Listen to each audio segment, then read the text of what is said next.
Hi കൂട്ടുകാരെ, പുതിയൊരു വീഡിയോയിലേക്ക് എല്ലാവർക്കും സ്വാഗതം. അങ്ങനെ സോന പറയണേ, ഇന്ദ്രേട്ടനോട് ഇത്രയൊക്കെ ചെയ്തിട്ടും ഇന്ദ്രേട്ടന് എങ്ങനെ ചെയ്യാൻ കഴിയുന്നു എന്നാണ് ഞാൻ ആലോചിക്കുന്നത്. അത് കേൾക്കുന്ന സത്യം പറയണേ, എന്താ അതിന് സംശയം? അമ്മയായിട്ടാണ് ഇന്ദ്രേട്ടൻ കണ്ടിട്ടുള്ളത് എല്ലാ അർത്ഥത്തിലും.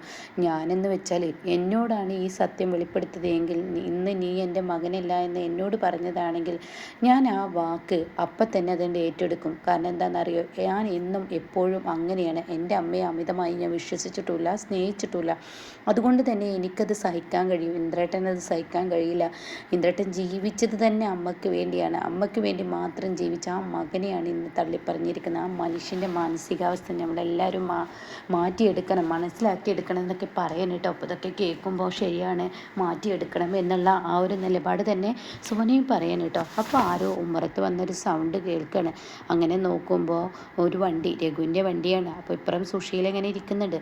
സുശീലയാണെങ്കിൽ അത് ആര് എന്നുള്ള ഭയത്തിലാണ് കേട്ടോ. അപ്പോൾ രഘു ഇന്ദ്രനും കൂടി വന്നിരിക്കുകയാണ്. അപ്പോൾ ഇന്ദ്രൻ രഘു നീ ഇറങ്ങുന്നോ എന്ന് ചോദിക്കുകയാണ്. അപ്പോൾ സുശീലയെ അവിടെ കാണുകയാണ്. അപ്പോൾ ഇന്ദ്രനോട് പറയാണ്, ഞാൻ ഇറങ്ങുന്നു, നിൻ്റെ അമ്മയെ ഒന്ന് കാണട്ടെ. അത് വേണം രഘു, അതിൻ്റെ ആവശ്യമില്ല, അല്ല എനിക്കൊന്ന് കാണണം, ഇതുവരെ വന്നിട്ട് ഞാൻ ഇറങ്ങാതെ പോയാൽ അത് പറയുമല്ലോ എന്ന് പറഞ്ഞിട്ട് സുശീലയുടെ അരികിലോട്ട് ചെല്ലണം കേട്ടോ. അങ്ങനെ സുശീലയോട് ചോദിക്കുകയാണ്, അല്ല ആൻറ്റി നമസ്കാരം എന്നൊക്കെ പറയുമ്പോൾ നമസ്കാരമില്ല. അങ്ങനെ ഈ സമയം അല്ല ആൻറ്റി വിഷുവൊക്കെ ആഘോഷിച്ചോ? ഓ വിഷു എനിക്കല്ലല്ലോ, അപ്പോൾ നിങ്ങൾക്കല്ലേ വിഷു എന്ന് പറയണേ. ഓ പഞ്ചരത്നത്തിൽ വിഷു ഒന്നും ഉണ്ടായില്ല, കാരണം അമ്പിളി പെട്ടെന്ന് പൊട്ടിത്തെറിച്ച് പഞ്ചരത്നത്തിലെ വിഷുവൊക്കെ അലങ്കോലമായി. അല്ലെങ്കിലും നിൻ്റെ ഭാര്യ അങ്ങനെ തന്നെയാണ്, നിന്നെ ഒരിക്കലും ആ വീട്ടിൽ വാഴാൻ സമ്മതിക്കില്ല, നിൻ്റെ ഭാര്യയുടെ സ്വഭാവം അങ്ങനെയാണ്, അവൾ അങ്ങനെയാണെന്ന് പറയണം കേട്ടോ. അത് കേൾക്കുന്നതിനോട് കൂടി രഘു പറയണം, പഞ്ചരത്നത്തിൽ ഞാനും ഈ പറയുന്ന അമ്പിളി തമ്മിൽ പ്രശ്നം ഉണ്ടായതുകൊണ്ട് മാത്രമല്ല പഞ്ചരത്നത്തിൽ വിഷു ഇല്ലാതിരുന്നത്. ഇന്ദ്രൻ ആദ്യം മുതലേ സ്വന്തം അമ്മയുടെ കൂടെ ഇല്ലാത്ത വിഷു വേണ്ടെന്നുള്ള തീരുമാനം ഇന്ദ്രൻ എടുത്തിരുന്നു എന്ന് പറയും കേട്ടോ. അപ്പോൾ ഈ സമയം ഈ വാക്കുകൾ കേൾക്കുമ്പോൾ സുശീലയ്ക്ക് ദേഷ്യം പിടിക്കുകയാണ്. പഞ്ചരത്നത്തിലെ പെണ്ണുങ്ങളൊക്കെ എങ്ങനെ തന്നെയാണ് എന്നൊക്കെ പറഞ്ഞ് സുശീല സംസാരിക്കുമ്പോഴേക്കും രഘുവിനോട് പറയണേ ഇന്ദ്ര നീ വെറുതെ ഇവിടെ നിൽക്കണ്ട, നീ പോവാൻ നോക്കുക. അപ്പോഴേക്കും സത്യം പറയാം, അകത്തോട്ട് കയറി വാ, നമുക്ക് അകത്ത് വരാമെന്ന് പറയണേ.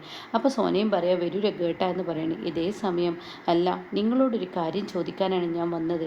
നിങ്ങളെ സത്യം പറയാച്ചാൽ ഞാൻ ഒന്നും ചോദിക്കാനല്ല, നിങ്ങളോട് ഒന്ന് ഉപദേശിക്കാൻ. ഇന്ദ്രൻ നിങ്ങളുടെ മകനല്ല എന്നുള്ളത് പഞ്ചരത്നത്തിൽ എന്ന് പറഞ്ഞപ്പോൾ പലപ്പോഴായിട്ട് നിങ്ങൾ പഞ്ചരത്നത്തിൽ ഒരു ആഘോഷം നടക്കുമ്പോൾ അത് ഛിന്ന ഭിന്നമാക്കുക എന്നുള്ളതായിരുന്നല്ലോ നിങ്ങളുടെ ലക്ഷ്യം.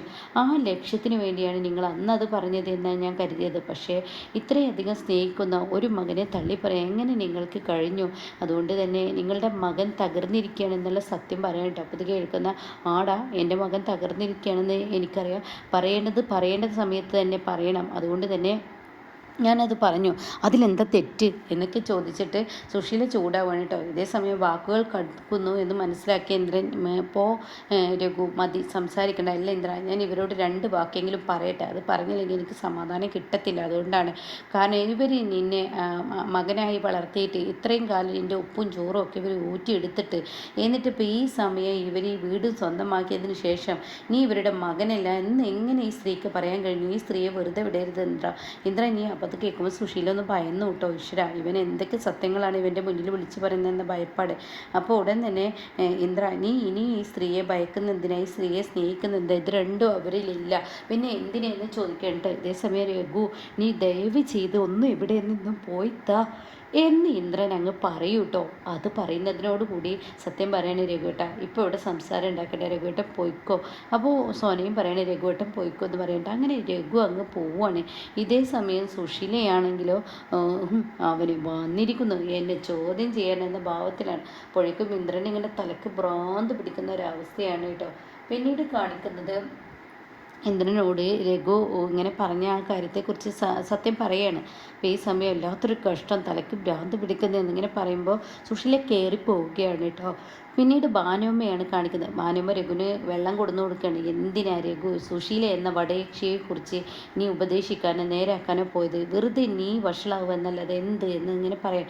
അല്ല അവരെ ഉപദേശിക്കാൻ നേരാക്കാനെന്നല്ല, ഇന്ദ്രൻ എത്രമാത്രം തൻ്റെ അമ്മയെ സ്നേഹിക്കുന്നുണ്ട് ഇങ്ങനെയൊക്കെ വിളിച്ച് പറഞ്ഞിട്ടും ഇന്ദ്രൻ അമ്മയെ വെറുക്കാൻ തയ്യാറല്ല. അതിനെക്കുറിച്ച് പറയാനാണ് ഞാൻ പോയത്. പക്ഷെ അവരുടെ ആ പെരുമാറ്റവും സ്വഭാവവും എനിക്ക് പറ്റിയില്ല. പെട്ടെന്ന് എനിക്ക് പൊട്ടിത്തരാം. അത് തന്നെയാണ് അവളുടെ വിജയം. സുശീല വിചാരിച്ചത് തന്നെ നടന്നില്ലേ? നിന്നെ കൂട്ടുകൊണ്ടുപോയ ഇന്ദ്രൻ ഇന്ന് നിന്നെ അവിടെ നിന്ന് ആട്ടിയിറക്കില്ല. അപ്പോൾ അവളുടെ ലക്ഷ്യം നിറവേറി. പണ്ടും അങ്ങനെ തന്നെയാണ്. അപ്പോൾ ഈ സമയം ഉടൻ തന്നെ ഇന്ത്യക്ക് പറയുന്നത് ശരിയാണ്. ഇനിയിപ്പോൾ ഇതിൻ്റെ പേരിൽ ഏറ്റവും കൂടുതൽ അനുഭവിക്കാൻ പോകുന്നത് അനുപമയായിരിക്കും. അപ്പോൾ അനുപമയും ഇന്ദ്രനും ആ വീട്ടിൽ നിന്ന് താമസം മാറണം. അത് കേൾക്കുന്ന ഭാനുമ പറയണം, നീ പറയുന്നത് ശരിയാണ്, അനുപമയും ഇന്ദ്രനും ആ വീട്ടിൽ നിന്ന് താമസം മാറണം, അത് അത്യാവശ്യമാണ്. അല്ലെങ്കിൽ വലിയൊരു അപകടം തന്നെ അവിടെ ഉണ്ടാവും. അനുപമയോടാണ് ഇനിയുള്ള വെറുപ്പ് മുഴുവൻ. ഇന്ദ്രനാണെങ്കിലും ഈ ഒരു മാനസികാവസ്ഥയിലായ കാരണം അനുപമയ്ക്ക് അതിൻ്റെ ബുദ്ധിമുട്ട് വരും. ഞാൻ എന്തായാലും അമ്മാവനെ വിളിക്കുന്നുണ്ട്, അനുപമയെ ഇത് പറഞ്ഞ് ബോധ്യപ്പെടുത്തണമെന്ന് പറയാം കേട്ടോ. എന്നാൽ ഈ സമയം ഉടൻ തന്നെ ഭാനുമ പറയണേ, എന്തായാലും ഇന്ദ്രനെ ഇതിൽ നിന്ന് കരകയറ്റാൻ എന്തെങ്കിലും ഒരു വഴി കണ്ടെത്തിയേ പറ്റുള്ളൂ എന്ന് പറയുന്നുണ്ട് കേട്ടോ. പിന്നീടാണെങ്കിലോ ഇപ്പുറത്ത് ഇന്ദ്രനെയാണ് കാണിക്കുന്നത്. ഇന്ദ്രൻ ഇങ്ങനെ ഇരിക്കുകയാണ്, സങ്കടപ്പെട്ടിരിക്കുന്ന സമയത്ത് അരികിലോട്ട് ശ്യാമ വരികയാണ്. അപ്പോൾ എന്തായി അച്ഛൻ്റെ കാര്യം എന്നൊക്കെ ഇങ്ങനെ സോന ചോദിക്കണം. കുഴപ്പമൊന്നുമില്ല, ഇതെന്താ ഇന്ദ്രട്ട ഇവിടെ തന്നെ ഇരിക്കുന്ന, അനുചേച്ചി വന്നില്ലേ എന്നൊക്കെ ചോദിക്കണം. അപ്പോൾ ഇല്ല എന്ന് പറയണേ. അപ്പോൾ ഈ സമയം സോന പറയണത് വിച്ചുമോൻ ഇല്ലാത്തത് കൊണ്ട് തന്നെ ശ്യാമമോൾക്ക് നല്ല സങ്കടമുണ്ട്, ഈ വീട്ടിൽ ആരും ഇല്ലാത്തതുപോലെ. അപ്പോൾ എന്തായാലും അനുചേച്ചി കൊണ്ടുവരായിരുന്നില്ലേ എന്നൊക്കെ ഇങ്ങനെ ഉടൻ തന്നെ ചോദിക്കുകയാണ് ശ്യാമ. അപ്പോൾ പറയാണ്, ഇല്ല അനുചേച്ചി കൊണ്ടുവരുന്നില്ല, അവളെ കൊണ്ടുവരേണ്ടത് ഞാനൊന്ന് ആലോചിക്കട്ടെ. അത് കേൾക്കുന്ന സത്യം ചോദിക്കുക, അതെന്താ ആലോചിക്കണം, അനുചേച്ചി വിളിച്ചു കൊണ്ടുപോയി. ഇല്ല, ഇതിപ്പോൾ എൻ്റെ വീടല്ലല്ലോ. അത് കേൾക്കുന്ന സത്യം പറയണത്, പിന്നെ ഇത് ആരുടെ വീടാണ്, ഇത് ഇന്ദ്രേട്ടൻ വാങ്ങിയ വീടാണ്, അതൊക്കെ നീ പറയുന്നത് ശരിയായിരിക്കും, പക്ഷേ ഈ വീട്ടിൽ എനിക്കിപ്പോൾ ഒരു സ്ഥാനമില്ല. അപ്പോൾ അതുകൊണ്ട് തന്നെ എനിക്ക് സ്ഥാനമില്ലാത്ത സ്ഥിതിക്ക് ഇനിയിപ്പോൾ ഈ പറയുന്ന അനുവിന് സ്ഥാനം ഉണ്ടാവില്ല. അപ്പോൾ ഒന്ന് ആലോചിച്ച് ചെയ്ത് വേണം കാര്യങ്ങൾ തീരുമാനിക്കാൻ എന്നൊക്കെ പറയാൻ കേട്ടോ. അപ്പോൾ ഇതേ സമയം എന്താ ഇന്ദ്രേട്ടൻ എങ്ങനെയൊക്കെ പറയുന്നതെന്ന് സോന പറയുന്നുണ്ട്. ഈ സമയം ഇന്ദ്രനാണെങ്കിലോ സുഷീലയുടെ അരികിലോട്ട് പോവാണ്. എന്നിട്ട് ആ റൂമിൽ ചെന്ന് കഥക് ചാരി ലൈറ്റ് ഇടാണ്. എനിക്ക് എൻ്റേതായ കുറച്ച് തീരുമാനങ്ങൾ അറിയാനും ചില സത്യങ്ങൾ അറിയാനുമാണ് ഞാൻ അമ്മക്ക് മുന്നിൽ വന്നത്. എന്താ നിനക്ക് അറിയേണ്ടതെന്ന് സുഷീല അഹങ്കാരത്തോടു കൂടി നിങ്ങളെല്ലാവരും പറയുന്നത് പോലെ തന്നെ എൻ്റെ അച്ഛൻ സത്യൻ്റെയും സോനയുടെയും അതേ അച്ഛൻ തന്നെയാണോ? അത് നീ എന്താ എന്നോട് വന്ന് ചോദിക്കുന്നത്? നിൻ്റെ അമ്മയോട് പോയി ചോദിക്ക്. എനിക്ക് അമ്മ ആരാണെന്ന് അറിയില്ലല്ലോ, എങ്കിൽ എൻ്റെ അമ്മയെ വെളിപ്പെടുത്തു, അത് നീ നിൻ്റെ അച്ഛനോട് ചോദിക്ക്. അത് കേട്ട ഇന്ദ്രൻ പറയണേ, ഇങ്ങനെ പറഞ്ഞു കഴിഞ്ഞാൽ എനിക്കൊന്നും അറിയില്ല, നിങ്ങളാണ് എന്നെ എടുത്തു വളർത്തിയത്, അപ്പം അതുകൊണ്ട് അമ്മയായ നിങ്ങൾ തന്നെ ഈ സത്യങ്ങൾ പറയണമെന്ന് പറയുമ്പോൾ, അതെ നിൻ്റെ അച്ഛൻ എന്നോട് പറഞ്ഞത് എൻ്റെ മകനാണ് ഇന്ദ്രൻ എന്നാണ്, പക്ഷേ അങ്ങേരെ കൊണ്ട് എനിക്ക് എന്നും ദ്രോഹമേ ഉണ്ടായിട്ടുള്ളൂ, അങ്ങേരെ കൊണ്ട് എന്നും വാ പൊളിച്ചാൽ കള്ളമേ പറഞ്ഞിട്ടുള്ളൂ. അങ്ങനെയുള്ള മനുഷ്യൻ്റെ വാക്ക് കേൾക്കണോ കേൾക്കണ്ടേ എന്ന് തീരുമാനിക്കേണ്ടത് നീയാണ്. അപ്പോൾ അതുകൊണ്ട് നീ നിൻ്റെ അച്ഛനെ കണ്ടെത്തി അച്ഛനോട് ചോദിച്ചോളൂ. അത് കേൾക്കുന്ന ഇന്ദ്രൻ പറയണേ, എൻ്റെ മുന്നിൽ അച്ഛൻ ആരെ അമ്മ ആരെ എന്നറിയാത്തൊരു വ്യക്തിയാണ് ഞാൻ.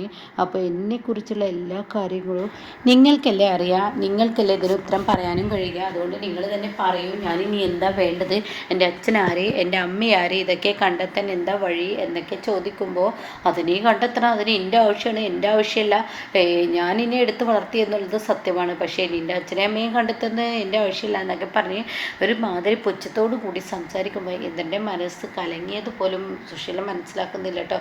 അങ്ങനെ ക്രൂരമായ ആ ഒരു സംസാരമാണ്. ഇതിനിടയ്ക്ക് ഭാനുമ പറയുന്നുണ്ട്, കുഞ്ഞുനാളിൽ ഇന്ദ്രനെ സുശീല ഒരുപാട് ദ്രോഹിച്ചിട്ടുണ്ട്, തെങ്ങിൻ്റെ ആ ഒരു ഭാഗത്തിട്ടിട്ട് ഇന്ദ്രനെ ക്രൂരമായി മർദ്ദിച്ചിട്ടുണ്ട്. അവൾക്ക് വിശക്കുമ്പോൾ അവൾ പിന്നീട് കണ്ണു മുന്നും നോക്കില്ല, അവൾക്ക് ഭക്ഷണം കിട്ടണം. അങ്ങനെ ഇന്ദ്രനെ ഇട്ട് അടിക്കുമ്പോൾ ഇന്ദ്രൻ എവിടെയെങ്കിലും തെണ്ടിത്തിരിഞ്ഞ് ഇവർക്കുള്ള ഭക്ഷണം കൊണ്ടുവരും. അങ്ങനെയാണ് സത്യനും സോനയും ഇന്ന് ഈ നിലയിലെത്തിയത്. അതൊക്കെ സുശീല മറന്നിട്ടുണ്ടാവും. പാവം പയ്യെ ഒരുപാട് പീഡനങ്ങൾ അനുഭവിച്ചാണ് സുശീലയിൽ വളർന്നത് എന്നൊക്കെ പറയുന്നുണ്ട് കേട്ടോ. അപ്പോൾ ഇങ്ങനെയൊക്കെയുള്ള ഒരു എപ്പിസോഡാണ് ഇപ്പോൾ വന്നിരിക്കുന്നത് കേട്ടോ.